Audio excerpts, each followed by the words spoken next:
Welcome back to the Out of the Rough podcast presented by We Know Fantasy. As always, my name is Nate with We Know Fantasy, and joining me as always is my co-host Jake. Jake, how are we doing today? We're doing good. We're doing good. Came back from a wedding this weekend, ready to rock with US Open. My flight was delayed. I have zero luck when I'm in the airport. It's like an automatic delay. So was able to dive into some research, get my article started on Sunday, and I look forward to posting that today. And talking about it on the podcast with you, Nate. So I'm excited to get under the US Open belt. Yeah, I'm ready to put this past weekend behind me and move forward to the US Open. For one, this is as a golf fan, not only a betting fan, this is, you have the Masters, you have some of the Open, maybe some of these tournaments that just mean more, but the US Open, this is fun, right? This is carnage, this is chaos, this is everything we want. We want to see these guys struggle. We want to see these guys implode, and that's what the U.S. Open has to offer, especially here at Pinehurst Number Two, one of the most storied track in American golf history. Before we do move forward, that though, this past weekend was, when everyone talks about how brutal golf betting can be, and this past Sunday was that for me. Woke up early, not really early because they were in Sweden, so it wasn't that far of a difference for me to watch Sebastian Soderberg get across the finish line with my 180 to 1 ticket, 8-stroke lead. That's cash money, right? 8-stroke lead, not a chance in the Should world. This be. guy blows it away, right? Sure enough, one of the biggest, explosions and blow ups and I've seen in a very, very, very long time. And I was talking to Jake about this before the podcast. Some of these storied like 10-stroke collapses come on the backs of one hole where it takes 6 strokes to get out of the sand. They keep hitting the lip, or if they find the water 3 times, something like that. No, this was just a gradual, just meltdown after meltdown after meltdown, and I can't believe what I witnessed, especially what he did on 18. I know, as a better, it is what it is. But man, going through what he has to go through now mentally to get himself back into shape to progress as a professional golfer after doing something like that cannot be easy. And beyond that, I had Colin Morikawa chasing Scotty Scheffler. If Colin Morikawa could sink a putt within 10 feet, he would have, beat Scotty Scheffler by 3 strokes, chased him down by 4 strokes on a Sunday. Instead, he gave us that. There was a bit of chance there on 18, right, where he chipped in and Yep. the line was good. It was He good. thought it And was good. He thought it oh, was good the whole time. dude, I think everyone, not only watching from home, watching behind the 18th green, Colin Morikawa himself, they all thought it was good, and it very well could have been, right. That was as good as I Yep. get. Then of course he comes back and misses the putt there, but either way, Scotty Scheffler again victorious on the PGA Tour, but he's starting to show glimpse of being human, right? I mean, he won that tournament, but he didn't run away with it. Colin Morikawa again should have won that tournament. He was the better golfer. He pretty much beat Scotty in every aspect of the game. I think he only lost strokes to Scotty on approach that tournament. So there's that. And then again on Live, I had two guys tied for the lead going into Sunday with Paul Casey and David Puig. Both imploded on Sunday. $0 gained when I had a very promising Sunday going, but that's it. That's golf betting, right?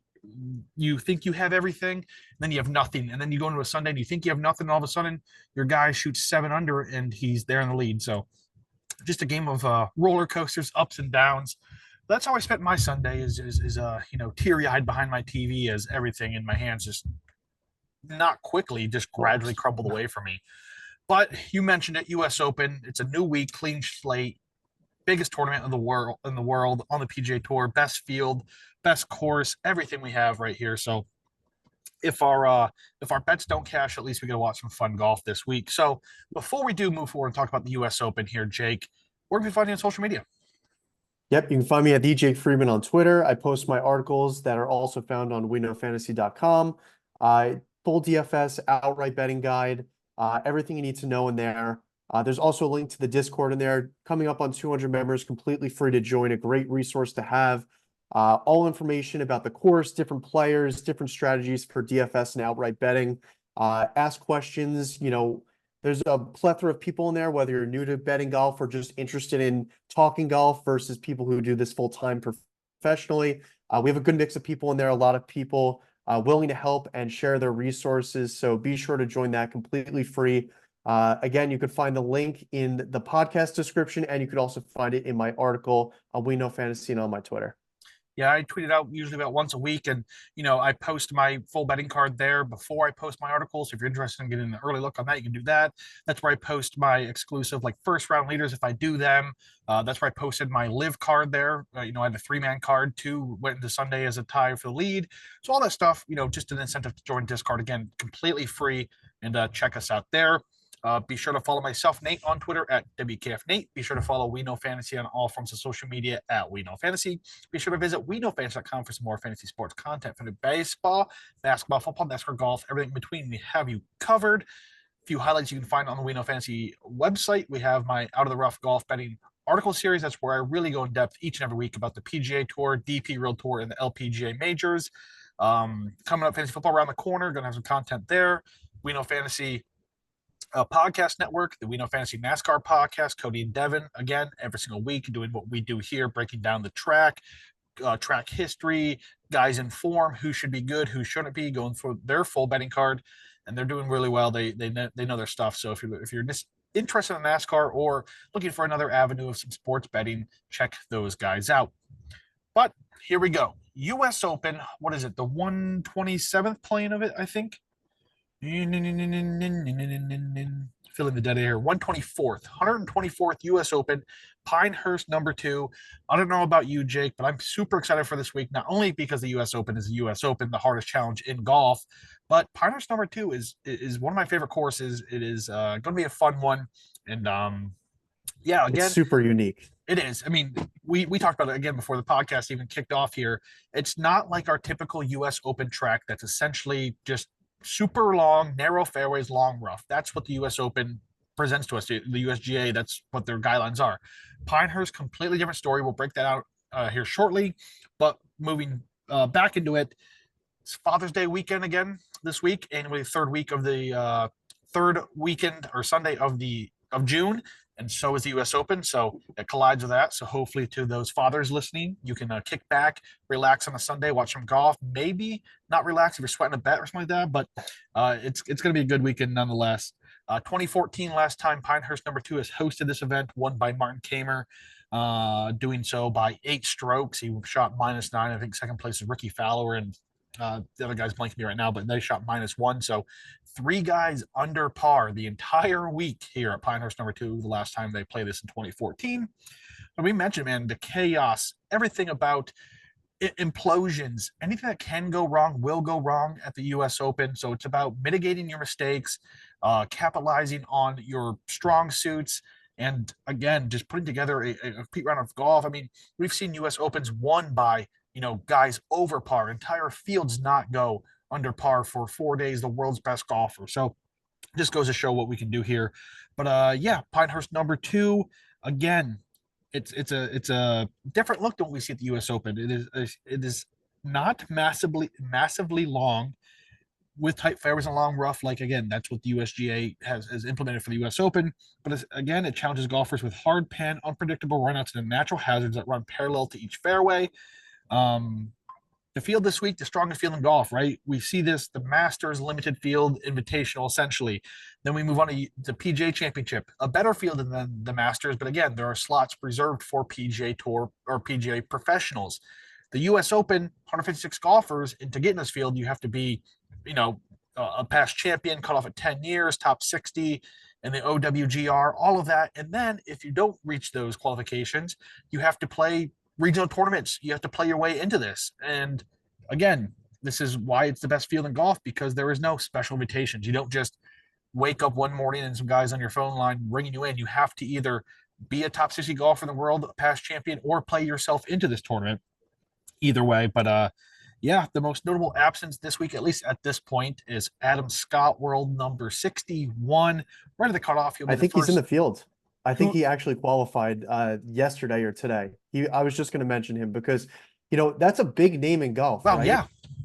Yeah, he's a big name in golf, and you'd expect him to be in this field like almost automatically. But no, he had a grind this weekend through a qualifier, and he actually did it. So, like you said, to your point, like this is not like you get a phone call and you're in. You really have to earn your spot. Yeah, because last I knew, Adam Scott lost to Cam Davis in a regional qualifier in a playoff. Cam Davis beat Adam Scott, and that got him in there. But if Adam Scott is in the field, he continues on with the longest active streak of Yep. consecutive majors played at 91. This will put him at 92. But yeah, Tiger Woods again will be in this week's field. He qualifies, right, as a past champion. And this will be his first appearance since the Masters. Wyndham Clark, defending champion, of course. We saw what he did at LACC last year, took it down on Father's Day a year ago to really put himself into the stardom category. I know he won the Wells Fargo before, but kind of a no name at that point. And then this U.S. Open victory really catapulted himself into stardom. I mentioned it. Martin Kamer was the defending champion of 2014 at this course. Pinehurst #2, again, 8 strokes over Ricky Fowler and Eric Compton, who scored -1 that week. Other former U.S. Open champions in this field include Matt Fitzpatrick, John Rahm, Bryson DeChambeau, Gary Woodland, Brooks Koepka. I really forget. I always forget Gary Woodland won a major. Yep. Dustin Johnson, Jordan Spieth, Kamer, of course, Justin Rose, Webb Simpson, Tiger Woods, and Rory McIlroy. The course this week, Pinehurst #2. We've talked about it a lot already, but it dates back to the 1800s. One of the most storied golf courses in America, in the entire golf scene, let alone America, right? It's hosted this event 3 times previously. Has also hosted 1 PGA Championship, 1 U.S. Women's Open, 3 U.S. Amateurs, one U.S. Senior Open, and the 1961 Ryder Cup. It was also the first course to ever host a U.S. Men's and Women's Open. It is a rare public course. It's actually a public course that is somehow continues to walk the line of being playable for the world's best and challenging at that, to being able to be played by 20 plus handicappers, right? It's a weird line that this course can follow, and it does a great job in doing so. Of course, this is the crowning jewel of Donald Ross's extensive and storied career, serves as his most famous and recognizable accomplishment. It is a par 70 at 7,543 yards. It is not long for the sake of being long, like most U.S. Open tracks. The biggest line of defense this week is true to Donald Ross design, and that's the turtle shell shaped greens. Darn near impossible to hold unless you find that exact landing spot. That's going to be the challenge this week, is knowing where you can and can't place your ball. Again, attacking these greens with these massive runoffs into tightly mowed yet difficult areas, and will force golfers to play from tight lines or lies, excuse me, and getting back on these greens again. It's not as easy as just chipping on and putting. You have to get to those right spots. So green regulations are going to be far and few between this week. Going to be a massive scramble fest, and just hoping you can get your ball where it needs to be. The course offers just 2 par 5s with that par 70 score there, and beyond that, it is stretched to its limits. There are few chances for golfers to catch their breath, although the par 4 hole 2 and 13 both measure under 400 yards as par 4s. Again, short on paper, right? And depending on the tee placement, they're drivable holes, but you're going to attack these greens, and these are arguably the 2 toughest greens on the course. So you think you're going to breather with the 2 shortest holes on the course? Think again, because they're the 2 most challenging greens on the entire course. So, beyond those 2 par 4s I just mentioned, the rest of the par 4s fall in line with what we're accustomed to with the U.S. Open. 8 of them measure beyond 450 yards, 3 beyond 500, 2 of which were converted par 5s from non-championship play. Off the tee, the ball placement is key, of course. Pinehurst #2 hangs its hat on being bomb and gouge proof, and that's due to firm and fast conditions that lead to unpredictable runoffs into lateral sand and wire grass hazards. Control off the tee combined with average driving distance into long approach shots is the key here. Again, 7,500 plus yards on a par 70. It is a long course, don't get me wrong there, but you still need to place your ball where it needs to be. You can't just be super long off the tee and then hope you can get attack from there, because you can't this week. Again, these turtle shell shaped greens are what make those long irons that much more difficult to hold these greens. It's going to be a challenge no matter what. Around the green of play, of course, is going to be super challenging. Again, mentioned all that. And on top of everything I mentioned, North Carolina has hardly seen a drop of rain in recent months. So therefore, the conditions are going to be extremely fast, extremely dry to go along with everything else I mentioned. It's going to be a absolute scramble fest, chaos left and right. We're going to see some guy coming down the stretch, and the shot tracker is going to show a perfect drive. What we think is going to hold the center of the fairway is going to run off into some wire grass or a sand area, and chaos is going to do it soon. I cannot wait myself. But through all of this, in the end, any score under par by the end of Sunday is going to be applaudable. And of course, if it is to be held true, we don't know what Scotty Scheffler brings this week, or the guys like him, but very low single digits under par could go ahead and take home this U.S. Open this week with everything I talked about, including the weather. And again, weather super dry, no rain in the forecast. Moving forward is something we're not used to, of course. Winds aren't really a factor, but man, it's gonna be a fun one. Jake, anything else to add here? No, I think you covered it. I just want to bring up a quote from Wyndham Clark, the past US Open champion. He came out today and said, yeah, I mean, the greens are extremely fast. If they get any firmer and faster, the greens, I mean, they'd be borderline. They're already borderline. So, I mean, I'm expecting some of the craziest, like, a lot of people are drawing references to, I don't know if you remember at Shinnecock when Phil Mickelson ran across the green to hit his ball while it was still moving because it wouldn't stop for him. But a lot of people have been quote tweeting that Wyndham Clark quote with the Phil Mickelson meme there. So I'm expecting some absolute chaos, carnage. And if Phil Mickelson's down and out, just to put his name in the news, he might just run across the green and hit the ball again. There we go. I mean, we kind of saw that with Tom Kim last week, where he pushed the ball beyond the green there at Muirfield, and he ran after it to mark it, pick it up because it kept rolling. So I'm sure we'll see something like that moving forward as well. But yeah, let's move into our DFS suggestions here. Jake, we have 6 monetary categories this week, according to DraftKings price, and $10,000 plus, the 9s, the 8s, the 7s, the 6s, and the 5,900 and below. So kicking off here with a $10,000 plus price range, we have more options this week than we're accustomed to recently. Some big guys at the top. We have pretty much the names you're accustomed to. I mean, you can't really go wrong with anyone here, Jake. So who's your favorite? Yeah, I mean, aside from Scotty Scheffler, we don't even really need to talk about him because he's Yes, going to we be can. like 50% owned and he's like a free square at this point. But if I am pivoting off of him, my favorite play is going to be Rory McIlroy at 12,100.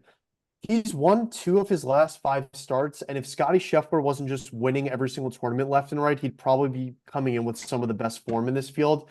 I think it's being completely overlooked, and his style of play fits pretty perfectly, in my Yes. opinion, for this course. He's 5th in strokes gained off the tee, 24th in strokes gained on approach, 66th in strokes gained around the green, and 39th in strokes gained putting. He's also 3rd on tour in strokes gained total, so he's just a complete player playing some awesome golf. The last time he's finished outside of the top 10 at a US Open was 2018. So, I mean, he seems like a safe option. He's playing some great golf, and I think he's a great pivot. And especially considering the likes of Xander Schauffele and Brooks Koepka, he could come in as the 3rd or 4th highest owned guy in this range, which I think is a steal. I think there's a really good spot to play him this week in DFS. Yeah, right in my article, he's the second guy on my list, of course, number 1 being Xander Schauffele.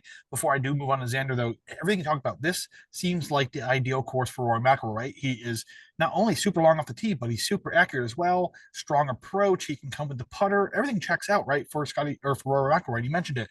Hasn't placed outside of a top 10 in the U.S. Open since 2018, so he plays this tournament rather well no matter what the situation is. I know this is a bit unique of a situation with this course, but man, Roy McIlroy is made for U.S. Opens. Is a guy I'll talk about later that I feel the same way about.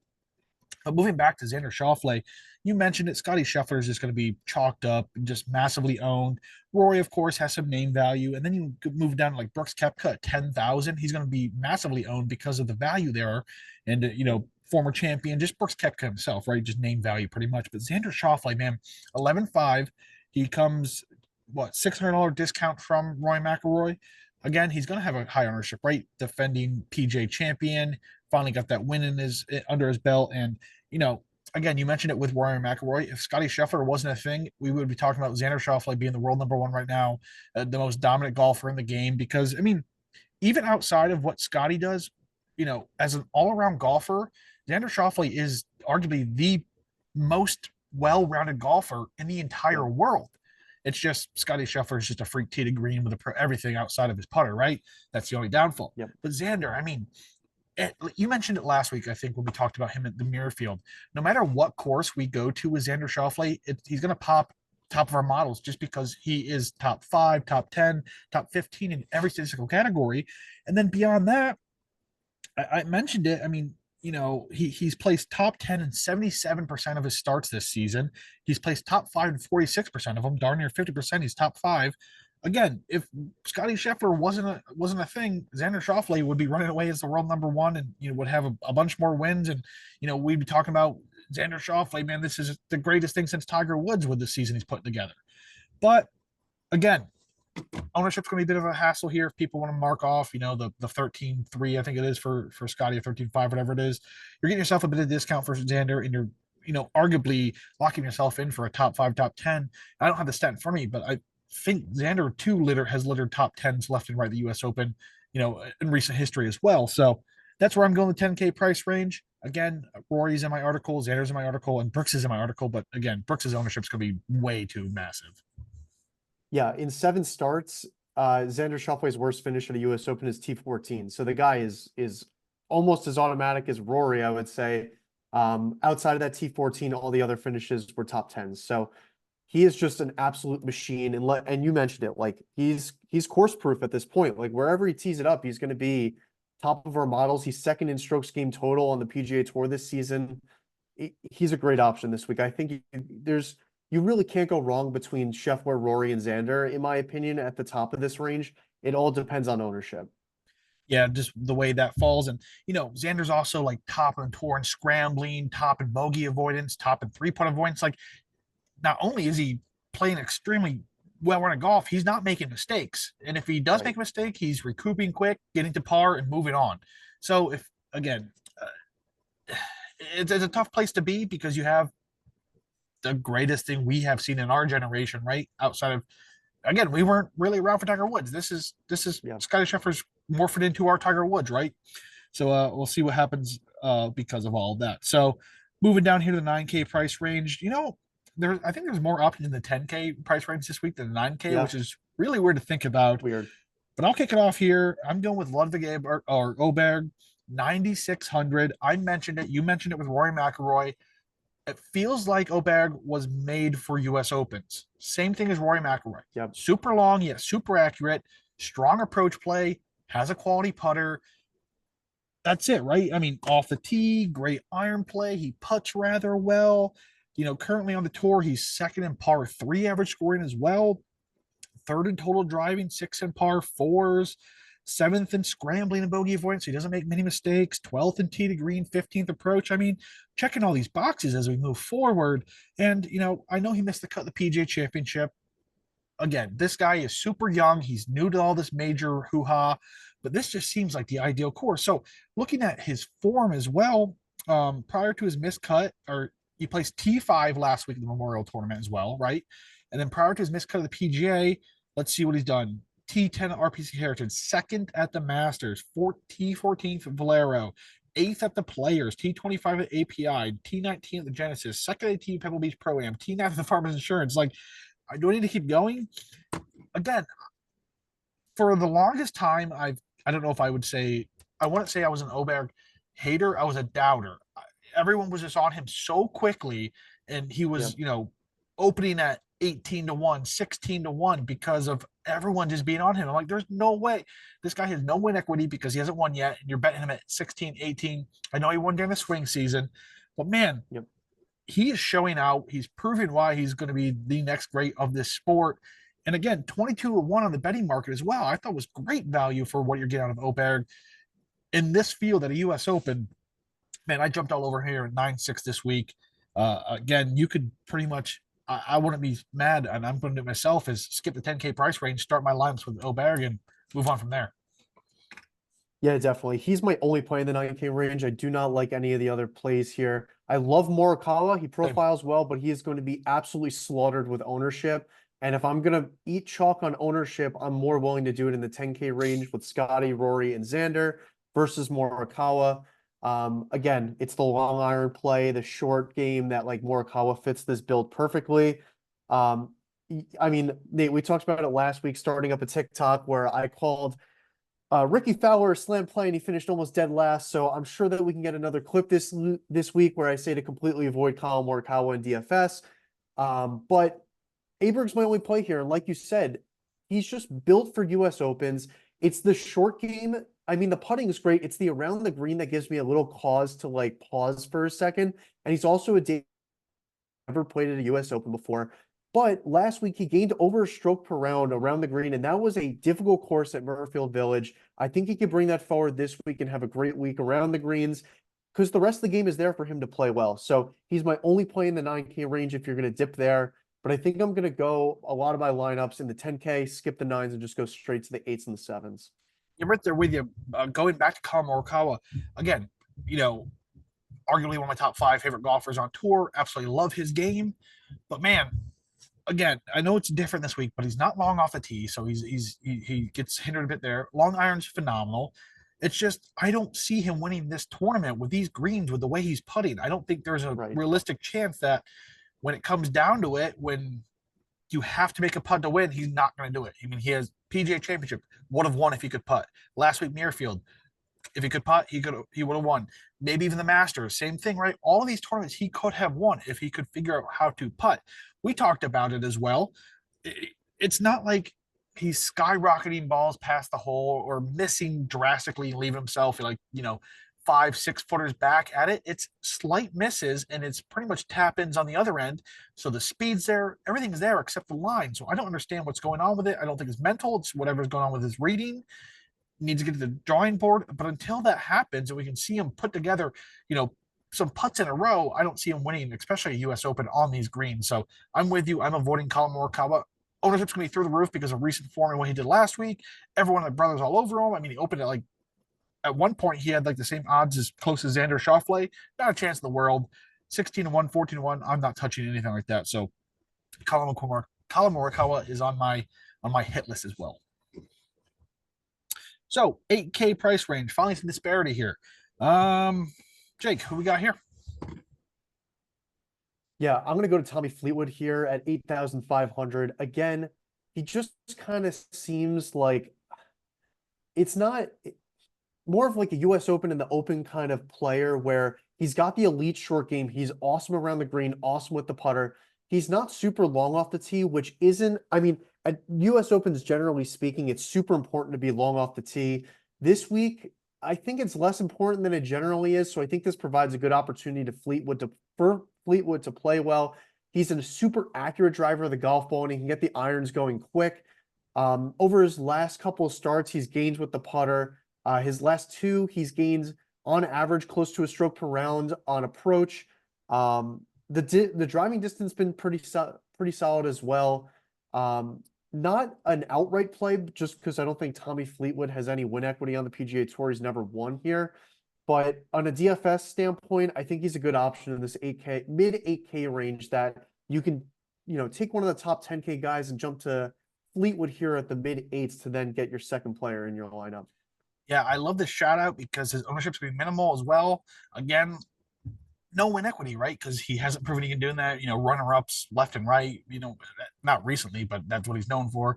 Not getting the job done. But DFS, I like to play, especially with a bit of lack of distance. But again, this is completely different and not the casual golfer, viewer, major, better players aren't really going to think about that, right? They're going to be thinking about, the big names, the long hitters, all of that. So I do like that play as well. I'm going to go the same route, kind of, and go Hideki Matsuyama, 8,000 flat. Again, scared of the ownership because I'm seeing them left and right when it comes to betting cards.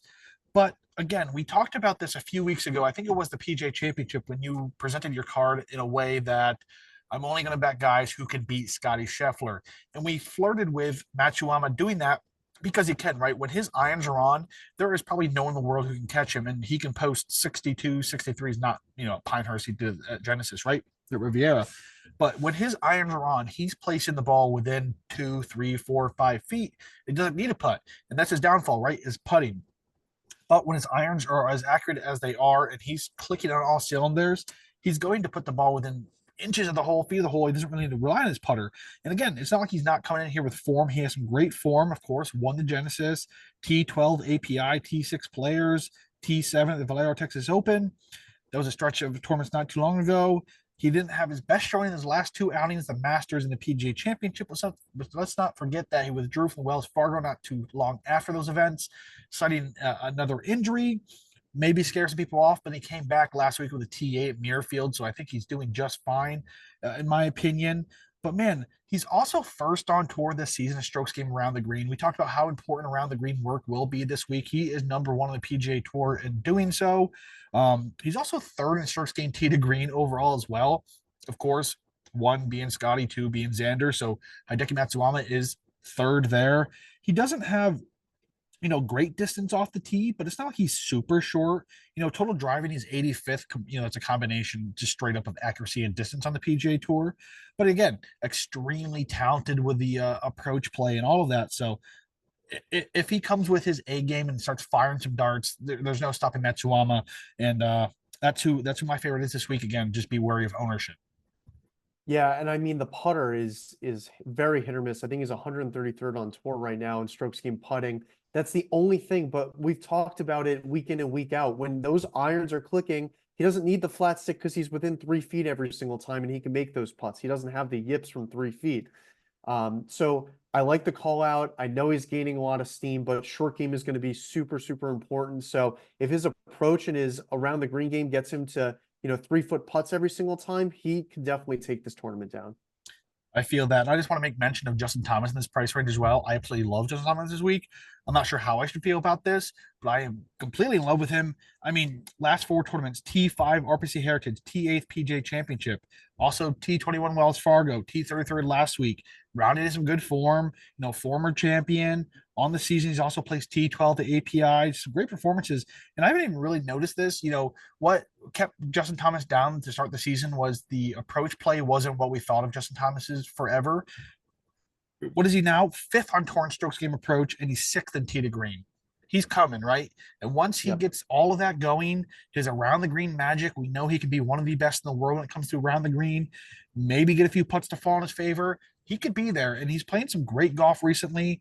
I think his ownership's going to be rather low in this price range because of everyone in the last year and a half, 2 years, Justin Thomas has had. He's been an absolute nobody. So I like that play as well. But let's move forward into the 7K price range. Just to keep things going here. I know we can talk at each price range for 45 minutes each. But yeah, 7K price range.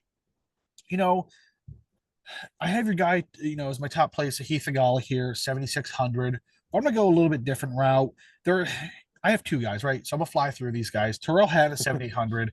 What is Hatton good at? He's strong iron play with a great around the green game and is one of the best scramblers in the entire world. Currently on the Live Tour, he is third in putting average and 10th in scrambling. He can get a bit of errant off the tee, but he does have a little bit of distance. Also placed fifth recently on Live in Singapore, fourth in Miami, 14th in Adeline, and 18th last week in Houston. I love to play some Live guys in my DFS lineups when it comes to majors because ownership is going to be rather minimal. You're getting a discount here. If Tyrrell Hatton was still on the PGA Tour, we were talking 8K price range without a doubt, right? And that's why I like these Live guys. There'll be a few more as we go here. But man, Sam Burns at 7,200 was a play I absolutely love. Again, when Sam Burns is on, he's going to be, it'd be one of those things you look at the bottom of your screen, leaderboard, Sam Burns is there. When he's on, he's on. But when he's off, he's off. And it's not like it's week to week. It's round to round. You talked about it the other week when you had your Sam Burns bet with, 2 good rounds and 2 bad rounds. That's what you're getting. But what I do like about him here is, not just, if you want to look into the deep dive of stats, check out my article. Just a quick synopsis here of Sam Burns is his ability to put it, to turn it on from round to round. He can have a bad round on Thursday or Friday and then bounce back with a good round. And again, at this tournament where it's going to be, single digits under par, not much separating these guys, one good round can really be the massive difference of a top 15, top 10 this week. And if you can do that with, again, Sam Burns can pop from round to round. 7,200, you have one of those big rounds that catapults you into a top 10 category. Massive for your DFS lineup. So that's why I like Sam Burns this week. Yeah, and those birdie streak points you can get. There's a lot of pros about Sam Burns. He's one of the guys I wrote up this week. Notoriously, he's one of the best putters on tour. It's been a little bit of a struggle recently for him. So it's one of those that, if he can find any sort of form with that flat stick and get his game going, I think he's a great option. 7,200 is just a ridiculous price for the It talent doesn't of make golfer sense you're to me. getting from him. No, not at all. But I'm going to talk about this other guy here. I have a future on him from a really long time ago, not necessarily in the greatest standpoint, but it's Minwoo Lee at Yeah. $7,300. Super long off the tee and super elite short game. It kind of just pairs well for a US Open. I've had him circled for a while. He's had two starts at the US Open, a T27 back in 2022 and a T5 last year. Another guy who just seems built and has the right skill set to perform well here. He's won two times in his last 25 starts on all tours, one of them being on the DP World Tour and one of them being on the Asian Tour. But still, two wins in your last 25 is good enough for me. He's littered, around the T25 mark his last four starts. So some solid finishes here coming in at the low 7K range. And, I mentioned it before, like he's an elite ball striker as well. It kind of is just when things are going right, they're going really right. When they're going wrong, they're going really wrong for him with the irons. So if he can figure out those irons, pack around that good short game that he's got and keep that distance off the tee, I'm not saying he's going to win this week, and I'm not endorsing the outright again, but I think he's a great option in DFS, and I think he's going to come with some lower ownership because a lot of people like myself expected Minwoo Lee to have an awesome season, and at this point of the season, to be talked about in more of the Sahith Theegala light of like he's littering top fives. I got to play him. He hasn't really reached those expectations, but at a U.S. Open where his skill set matches up, I think it's a good opportunity for him. Yeah, so when I did a futures podcast with Sauce Sports back in the fall, Minwoo Lee was one of the guys I talked about for the U.S. Open. I think it was Scotty Minwoo. I forget. I think it was Cam Young, of course, there in the mid Yeah. tier. But I wrote him up as my long shot, and I should have placed those features because I think I mentioned Scotty at like 9.5 or something like that. And if I would have placed that back then when I actually talk about it, I'd be sitting kind of pretty right now. But I never did that. I never did that. So to each their own. But yeah, Minwoo Lee again, just one of the guys we're kind of waiting on, right? A T5 at the U.S. Open last season. He had some great performances. We got introduced to him at the API and excuse me, and all of that, and that's where we really got to know this mysterious, excuse me, all black dressed, Asian with a deep Australian accent. We're like, this is unheard of, right? And then, yeah, we came to kind of fall in love with him, and hopefully this is another one of those big weeks for Minwoo Lee, not only for your DFS plays, but I just like to see a guy like that get back into some good form, and maybe this is the week he does that. So, two price ranges left for us here. Jake, 6,900 or 6,600, almost said 6,900 below. We saw our 5K price range. So again, with this being the best field in golf, there are some great names still to be had in this price range. So, who's your favorite here? Yeah, I have to talk about one of the chalk plays here. I have to play him. I've tried talking myself out of him because he's going to be so high owned, but the stats are just screaming that you have to play this guy. It's Alex Noren, Yep. $6,900. I know he's at the top of the range, but his short game is just so elite, and he doesn't have the distance off the tee, yet he's 42nd on tour in strokes gained off the tee. So he's gaining other places, which Yeah. is accuracy. His strokes gained total on the season throughout the PGA Tour, he ranks fourth.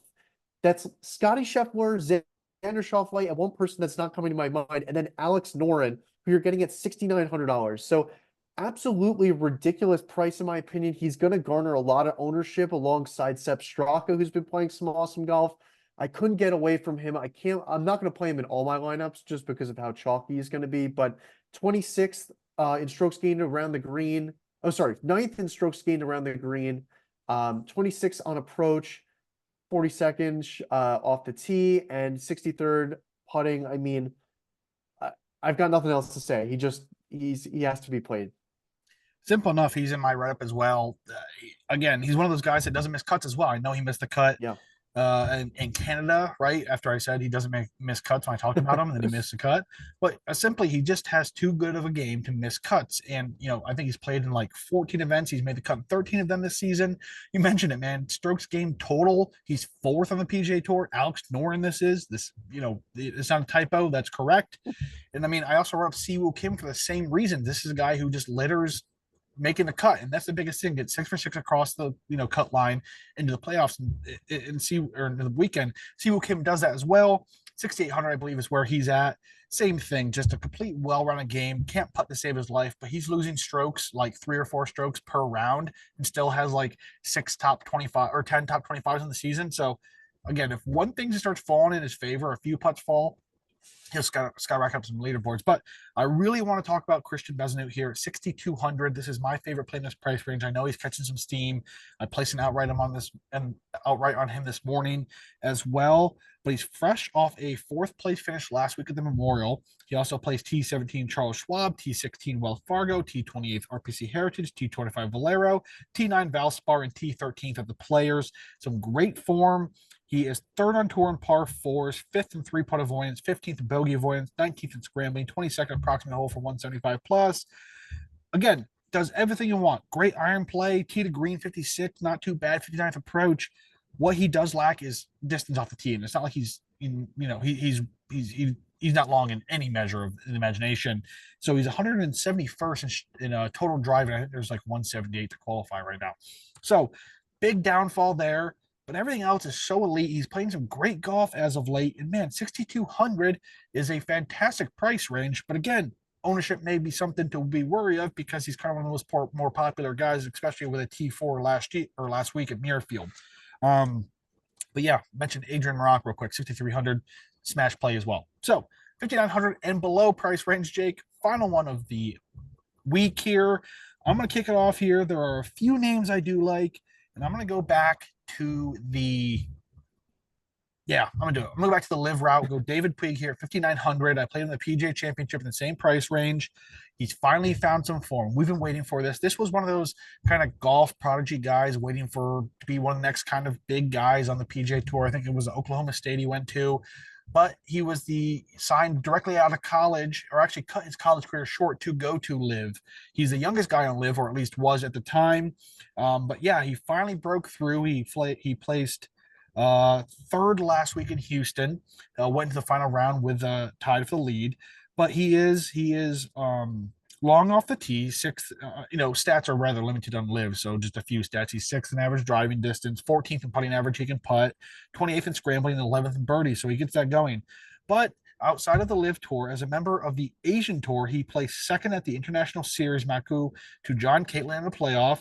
He also made the cut at the U.S. Open last year, so some things to go off of. But man, when you're down here, you're just really throwing darts. I know there's like Martin Kamer down here, last champion here. He's going to get some ownership because of that. And some names like that. Just a few other Grayson Sig, 5,800, Mac Meisner, 5,800, just a few guys around here. But David Puig, man, live guy, never once played on the PGA Tour. So as a casual fan, you really don't know who this guy is unless you, again, know of the live golf or know of college golf. So I think the ownership would be rather really limited. I think he has a chance to make the cut this week. Yeah, I'd agree with you. I mean, he's in some really good form, and you were on him last week. You had a chance with him, and if he brings any sort of form this week, the ownership is probably going to be pretty low. So I like that play there. I'm going to one of our DP World Tour guys at 5,600. I'm going Richard Mansell. Pretty much like a staple guy on the DP World Tour. He's always towards the top or middle of the pack.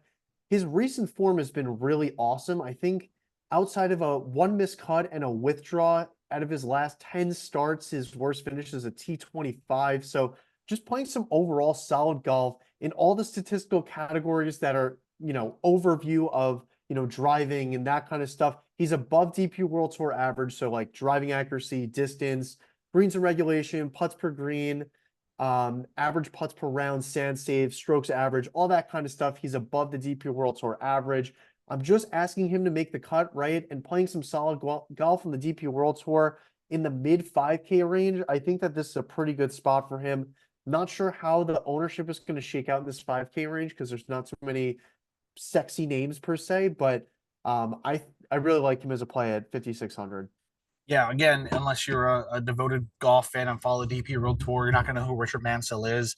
Never really been a PGA guy, a staple, like you said, of the DP World Tour, been around for a while.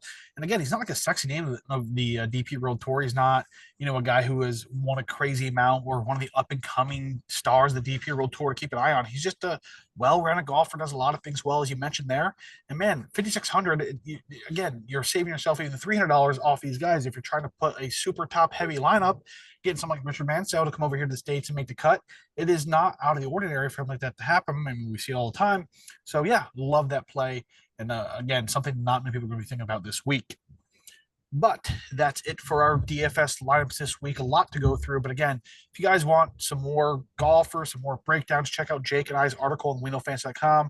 You can see, I have three golfers per price range. I believe you do as well. I have at least three. The 9K has two for me. But yeah, I mean, if you need some more in depth, or if we went through some stuff real quick, or you want a further breakdown, check out our articles because all of that will be available for you as well.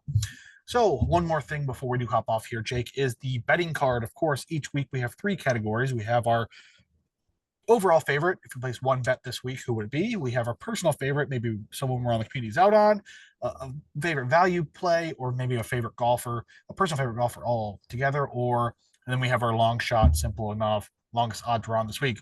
Before we do hop into that, Jake, a big topic this week has been the without Scotty Scheffler market. Is this something you're interested in, or is it something that, again, just getting some drummed up interest and you're not going to be playing it yourself? Okay, so there were a lot of good points brought up, and I did really think about this because, how Yep. can you play this without him? But I have to give credit to someone in our Discord, DJ the Goat. I think he got this information from another member, Titanic.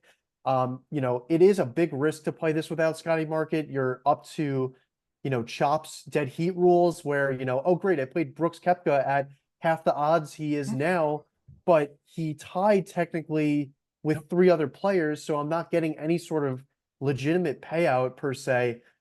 It's a big risk. I'm going to avoid it for that case. What I would suggest you do if you're interested in, look, it's crossed everyone's minds, right? You can't beat Scotty Scheffler at this point. What am I going to do? I would suggest if you are concerned about that to just play Scotty Scheffler to cover your weekly card. So hypothetically, let's say you risk $25 on the week, bet Scotty Scheffler to win 25 or 30 bucks so that at least you can come home with a little money or break even if you're concerned in that case, and then build your normal card, maybe go a little under budget. Just so that way that's your without Scotty market per se, where you just break even. But yeah, we'll get into our picks. I'll explain a little bit more about my thought process this week. But yeah, what do you think about that market, Nate? Yeah, I'm right there with you. First up, when I was doing myself this morning, I saw the without Scotty market. I'm like, heck yeah, this is where I want to be. What really got me interested because Xander opened at 12-1 without Scotty. It was 11-1. I was like, man, the value is there, right? It's just 1 unit off of a payout if Xander is to do it. Then, you mentioned DJ the Goat brought it up, and I talked to Titanic as well. Dead heat rules, right? Again, you're playing Xander 11-1. And of course, if I'm betting Xander 12-1, I think he can beat Scotty Scheffler. I think he can win this tournament, right? So why am I taking the possibility of, like you said, a three-way tie for second or even a two-way tie? Then you're getting what, 5.5 payout on that. And then if it's a three-way tie, you're getting what, Right. 3.7, 3.6? And again, not worth your time. Again, you have to trust what you do, and you're playing these guys for the reason that you think they can win this golf tournament, right? You're not playing these guys because you think they're going to place T2 to Scotty Scheffler. You're playing your guys because you think they win a tournament. So really just trust what you do. And the same thing, I when I was talking to Titanic there, I mentioned, hey, what if you just, like you said, talked about just placing some units to cover your card for Scotty Scheffler? Then he was like, well, if you're doing that, you just think Scotty Scheffler is going to win, right? So why not just overpay for Scotty Scheffler? And there's no, if you want to do that, there's no wrong to that, right? We're not here to talk about how you place your bets. And, if you bet Scotty, it's not a legitimate victory. It's to each your own. It's how you want to do it. We're not here to force any issue, any topic. So if you really believe Scotty Scheffler is going to win, I know it's 3-1, 3.5-1, just place all your units in Scotty Scheffler to win this week. And there you go. So it's a weird place to be because, again, uncharted territories for someone like Jake and I because we haven't seen anything like this before. But yeah, that's without Scotty market really intrigued me this morning. Then as I went through some things, took a step back, dead heat rules really took me out of it, and I reverted back to just full outrights this week. We'll see what props come up, throughout the process. Usually Tuesday, Wednesday, we see some more props roll out here on our sports books. So we'll see what without Scotty props we can bring this week, or what really pops up there on, say, FanDuel. I know they're really good at that, DraftKings, books like that. So we'll see what comes of that. But yeah, that's where I'm at with that. We'll see what comes of it. Probably sure enough, Scotty Scheffler's going to win this tournament, and we'll walk away with $0 opposed to what could have been a 5.5 payout on Xander if I would have stuck the course. But that's neither here nor there. So let's just go through our betting card here, Jake. One bet to place this week, one bet only. What bet is that going to be and why? Yeah, Nate, you covered me pretty well here. I'm over it. I can't find anyone that's going to beat Scotty Scheffler. I'm single bulleting him this week.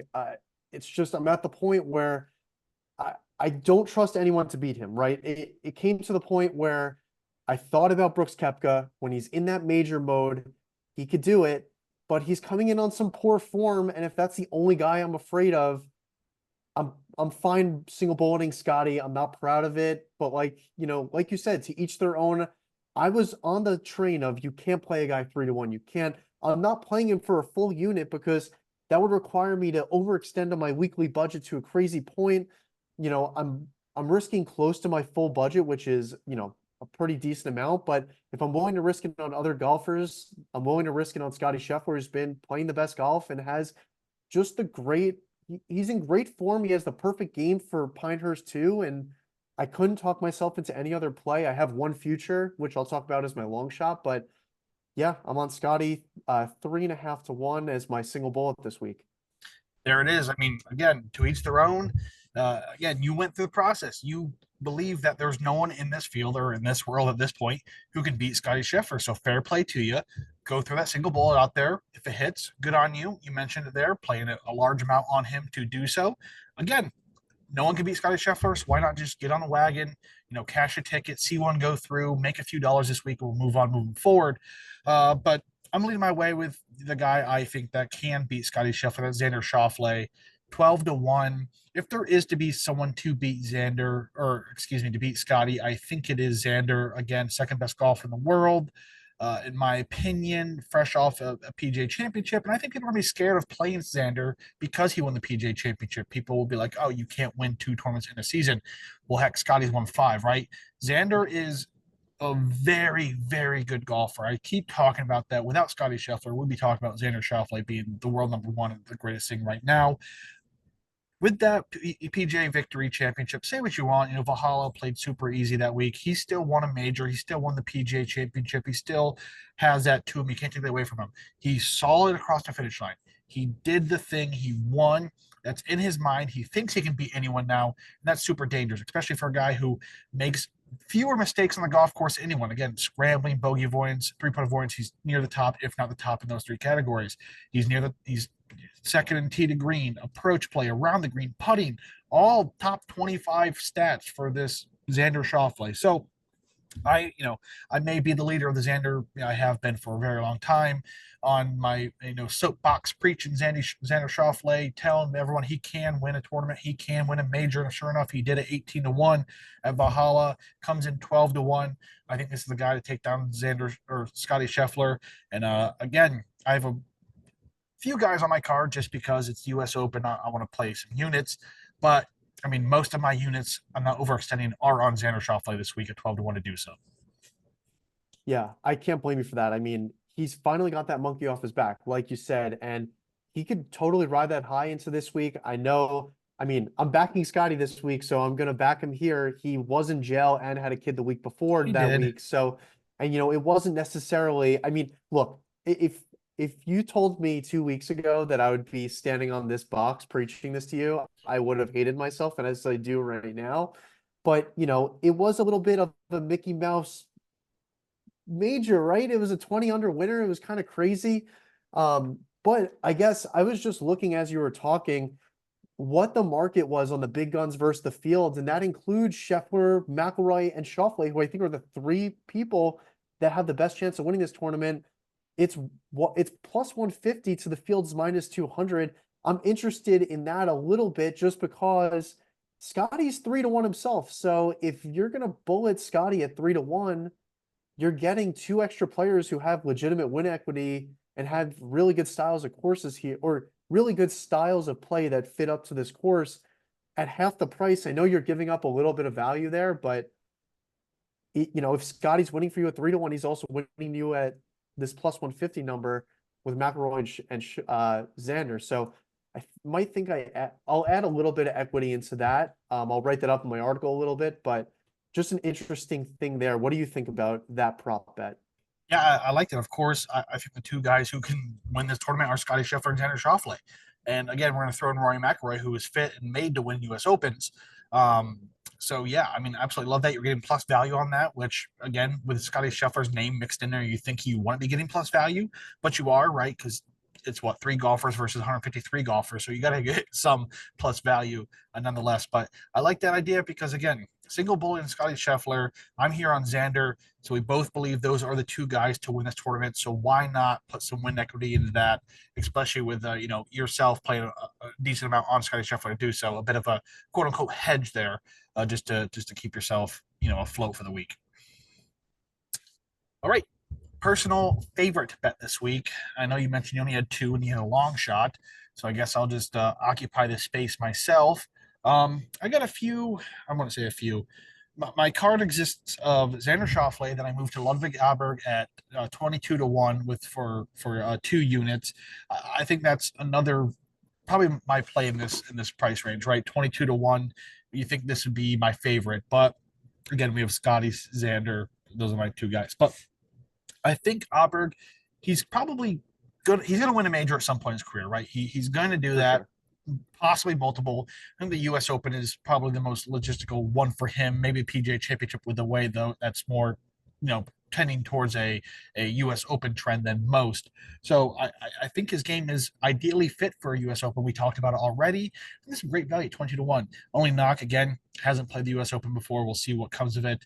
But I do love that. A few other, just running down my guys here. I have JT at 45 to 1, maybe just a hard play, and a Matsuyama 55 to 1. Again, maybe a heart play. I just like what they bring to this week. Some small sprinkles on those guys. So long shot this week. Is it the Minwoo Lee future?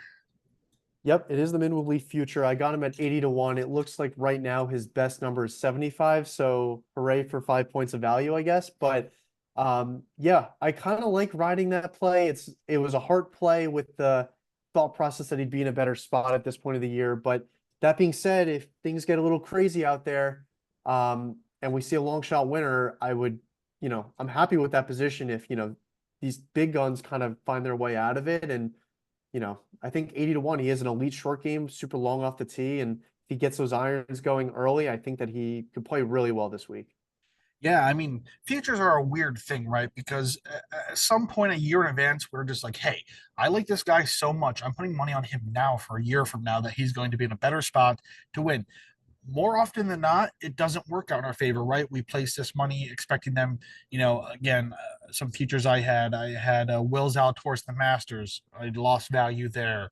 If I would have kept with my Cam Young for this week, probably lost value there. Same with Minwoo Lee, who's a mentioned I had here, lost value there. So, I mean, the only thing I can think of is Scotty for this tournament was like 9.5, 8.5 at the point I was making futures back in the fall. So 9.5 would have been I would have been Yeah. ecstatic to walk in this week with a 9.5 on Scotty Scheffler, but I never hit the submit button because futures are you just don't know. So I'm not much of a future guy. I did that podcast with Sauce. I played some because of the podcast, some content I put together. But typically, I don't do futures, and I'm more of a in the week, in the form, that type of thing, because you just don't know what you're getting in a year from now, injuries, all of that. So, my long shot this week, we talked about it. It's Christian Vesanut, 180 to 1, just a big number, right? That's about it. I like when he does bring some good form, a great approach play around the green, putting. Just a lack of distance does scare me a bit, but again, just a big number. Maybe have some fun with it. Maybe give me a scare on Sunday or Saturday, excuse me. Maybe even some plus value on a cash out to cover my week bet. We'll see what happens of it. But yeah, basically just a big number here of a guy some good form. Yeah, no, can't fault you for that. I mean, we've seen it before, right? Some big numbers have won here. Like, Wyndham Clark last year was what, 70 to 1? Like, Yep. it can happen. It's not impossible. It feels like it just because Scotty's in the field. And I'm hoping for my sake that it's Scotty who gets it done. But, it's one of those that, I wouldn't be surprised that now I'm finally on the Scotty bandwagon. He decides to not play his best golf. So it'll be interesting to see this week. But yeah, I'm excited. I forgot who it was in our group chat or in the Discord who was talking about it earlier, but if you had told me at the beginning of last year, before Zalatoris had his back surgery, someone had a future on him here at 40 to 1. I would have been chomping at the bit to hit that number. I Oh, would have said that's awesome value. But, it's kind of been a tough run for Zalatoris. I was talking to a friend where, he looks solid for a round or two, and then he just seems to just shoot a random 80. Like he can't get the 4 rounds under his belt at the moment. So, as a lifetime backer of Will Zalatoris, this is a place that I would love to bet him where you don't need to make a ton of birdies to win, but it just doesn't seem like he has his best golf and is not primed up to win a US Open. I'm praying that we could clip that when he wins on Sunday. That would be an awesome clip. I'd be super happy for him. But 40-1, I would be super excited about. And now at this point, I think I'm seeing hundreds on him. So it's a weird market. It's super fun, super risky, but you got to take it, at face value. It is risky. for sure, for sure. But that's it, guys. U.S. Open's here, third major of the season. We're making our way through this season. Man, we're already here in mid-June. The Open will be around the corner. And we're talking, PGA Championship before we know it. The season is winding down quickly. But man, we're in the heart of it. This is it. I talked about it last week. Between all these tournaments, I mean, the Memorial last week, U.S. Open this week. We have the Travelers next week. The Open's right around the corner. Like this is the heart of PGA's tour schedule. We're quickly approaching, the end of the season tournament. Everything's really piling up here, guys. So make sure you're tuned in here each and every week. We drop this podcast either Tuesday morning, Wednesday morning. Just come back, guys. Hit the subscribe on YouTube if you're listening on the video aspect.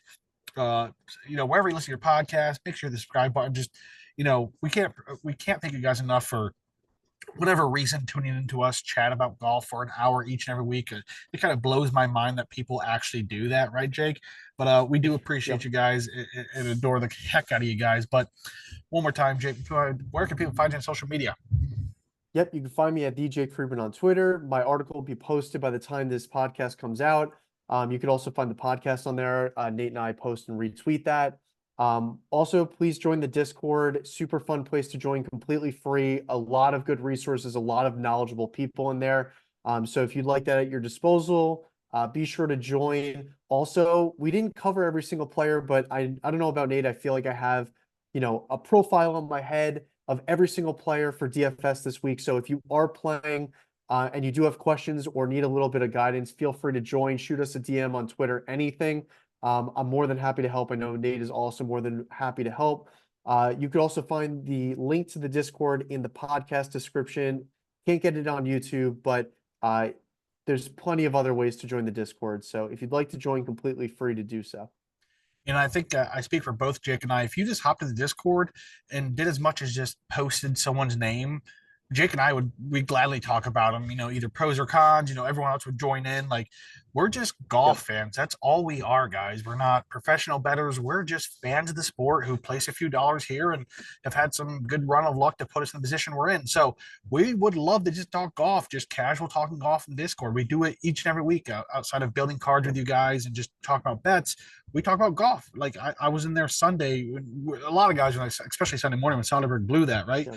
We were all in there, but the same thing, down the line where, oh, do you guys see that shot? What do you guys think about, so-and-so chances he's three back? Like we're just doing that just as fans of the sport, like not only, betters, but it's just pure fans of the sport. So there's a spot for everyone in that Discord. Be sure to join us there. It's a great place to be. And it's of course free of charge. So you can follow myself, Nate, on Twitter at WKF Nate. Be sure to follow We Know Fantasy on all forms of social media. And until next time, guys, Travelers next week. We'll see you then.